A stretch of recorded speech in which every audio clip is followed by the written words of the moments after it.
نحمده ونصلي على رسوله الكريم أما بعد فأعوذ بالله من الشيطان الرجيم بسم الله الرحمن الرحيم قال تبارك وتعالى في القرآن المجيد والفرقان الحميد ومن شر حاسد إذا حسد حسد ایک روحانی مرض ہے۔ حسد ایک ایسی خطرناک بیماری ہے کہ جس کے اندر یہ بیماری لگ جائے تو وہ اندر ہی اندر اپنے آپ کو وہ گھٹن محسوس کرتا ہے اپنے جسم کے اندر، اپنے وجود کے اندر۔ حسد جو ہے وہ ایسی بیماری ہے کہ جو ایک انسان کے اندر اگر کوئی نعمت پائی جائے، ایک آدمی کو کوئی نعمت مل جائے اور دوسرا شخص جو ہے وہ اسے ناپسند کرے تو یہ ناپسندیدگی کا اظہار جو حسد کہلاتا ہے۔ حسد کی وجہ سے انسان اپنی نیکیوں کو، اپنے اعمال کو ضائع کر دیتا ہے۔ سب سے پہلے جب عزازیل کے سامنے اللہ تبارک و تعالی نے حضرت آدم علیہ السلام کو پیدا فرمایا تو عزازیل کو حسد ہوا حضرت آدم علیہ السلام سے۔ جب اللہ تبارک و تعالی نے عزازیل سے فرمایا کہ اسجد لآدم،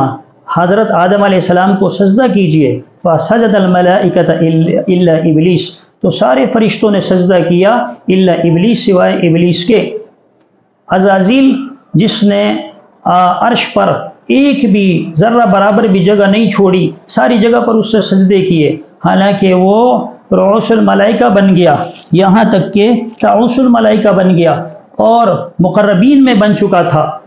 لیکن جب اللہ تبارک و تعالیٰ کی طرف سے حکم ہوا کہ اسجد لآدم، کہ آدم کو سجدہ کرو، تو اس نے سجدے سے انکار کر دیا حسد کی وجہ سے۔ اس نے کہا کہ آدم علیہ السلام کی تخلیق کل ہوئی ہے اور مجھے کتنے سال ہو گئے اللہ تبارک و تعالیٰ کی عبادت کرتے کرتے، یہ مرتبہ، یہ مقام مجھے ملنا چاہیے تھا۔ اس نے حضرت آدم علیہ السلام سے حسد کیا عرش پر، اور یہ پہلی نافرمانی تھی جو اللہ تبارک و تعالیٰ کے دربار میں کی گئی۔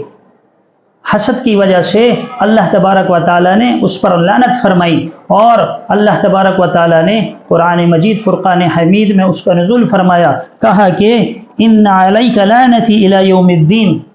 ان علیک لعنتی الی یوم الدین، کہ تجھ پر قیامت کے دن تک میری لعنت ہے۔ اللہ تبارک و تعالیٰ نے اسے اپنے دربار سے نکال دیا، اللہ تبارک و تعالیٰ نے اس کو ذلیل کیا، اس کو رسوا کیا، حالانکہ وہ اللہ کے مقربین میں سے تھا اور عبادت گزار بندہ بن چکا تھا۔ آسمان پر مفسرین نے لکھا ہے کوئی ذرا برابر جگہ نہیں تھی جہاں چپے چپے پر اس سے سجدہ نہ کیا ہو، اللہ کی بندگی نہ کی ہو، لیکن حسد کی وجہ سے وہ ذلیل اور خوار ہوا۔ تو عرش پر ایک گناہ ہوا جس کو حسد کہا گیا۔ عرش پر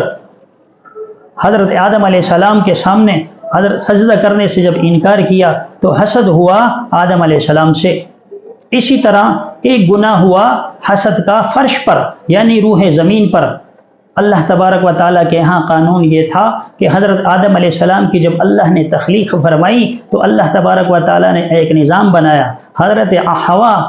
کے بدن سے اللہ تبارک و تعالیٰ ایک لڑکا اور ایک لڑکی صبح کے وقت پیدا ہوتی، اور دوسرے وقت کے اندر ایک لڑکا اور لڑکی ایک ساتھ پیدا ہوا کرتے تھے۔ قانون یہ تھا، شریعت اس وقت کی یہ تھی کہ جس لڑکے کے ساتھ لڑکی پیدا ہوتی اس کا نکاح اس کے ساتھ حرام اور ناجائز ہوا کرتا تھا، یعنی پہلے وقت جو لڑکا پیدا ہوتا دوسرے وقت کے لڑکی کے ساتھ اس کا نکاح کر دیا جاتا، اور اسی طرح دوسرے وقت جو لڑکا پیدا ہوتا پہلے وقت کے لڑکے کے ساتھ اس کا نکاح کر دیا جاتا تھا۔ قابیل کے ساتھ جو لڑکی پیدا ہوئی انتہائی حسین و جمیل، انتہائی خوبصورت، دلکش، چنانچہ قابیل نے دیکھا، حسد پیدا ہوا اپنے بھائی حابیل سے، اور حابیل سے کہنے لگا کہ میں نکاح اس سے کروں گا جو میرے ساتھ پیدا ہوئی ہے، یعنی اس کے ساتھ جو لڑکی پیدا ہوئی تھی میں اس کے ساتھ نکاح کروں گا، حالانکہ قانون اللہ تبارک و تعالیٰ کی طرف سے یہ نہیں تھا۔ حسد پیدا ہوا تو اللہ تبارک و تعالیٰ کہنے لگا کہ میں اس کو نہیں مانتا۔ حضرت آدم علیہ السلام نے بھی سمجھایا، اللہ کا حکم تھا کہ اس سے نکاح نہیں ہو سکتا، لیکن اس سے حسد پیدا ہوا۔ قابیل کا اپنے بھائی حابیل سے حسد پیدا ہوا کہ اللہ نے اسے ایک نعمت دی تھی، اب دوسری کی نعمت پر نہ خوش ہونا اور نہ پسندیدگی کا اظہار کرنا، یہی حسد کہلاتا ہے کہ ایک شخص کو ایک نعمت مل رہی ہے اور دوسرے کو اس پر اور دوسرا اس سے خفا ہو، اور دوسرے کو اس سے جیلیسی ہو، اور دوسرا جو ہے اسے ناپسند کرے کہ یہ نعمت اسے کیوں دی جا رہی ہے، حالانکہ اس نعمت کا حقدار میں ہوں، تو یہ وہ سمجھ رہا ہوتا ہے۔ تو اسی طرح قابیل نے اپنے بھائی سے کہا کہ میں تجھے قتل کر دوں گا، جبکہ اس کے مقابلے میں حابیل کہنے لگا، جو نیک تھا، فرما بردار تھا، اللہ تبارک و تعالیٰ کا اطاعت گزار تھا، کہنے لگا کہ تو اگر اپنا ہاتھ بڑھائے گا کہ مجھے قتل کرے تو میں اپنا ہاتھ نہیں بڑھاؤں گا، میں اپنا ہاتھ نہیں بڑھاؤں گا، کیونکہ میں تو اللہ تعالیٰ سے ڈرتا ہوں، کیونکہ میں تو اللہ تعالیٰ سے ڈرتا ہوں۔ اب دیکھیں، جس کے پاس نعمت ہے وہ متقی ہے، پاک دامن ہے، نیک ہے، اس کے باوجود جو ہے اللہ نے اسے یہ جو نعمت دی ہے اس کا شکر گزار ہے، اور دوسری طرف قابیل بے قدرہ ہے، وہ اللہ تعالیٰ کی نعمت کی ناشکری کر رہا ہے حسد کی وجہ سے۔ تو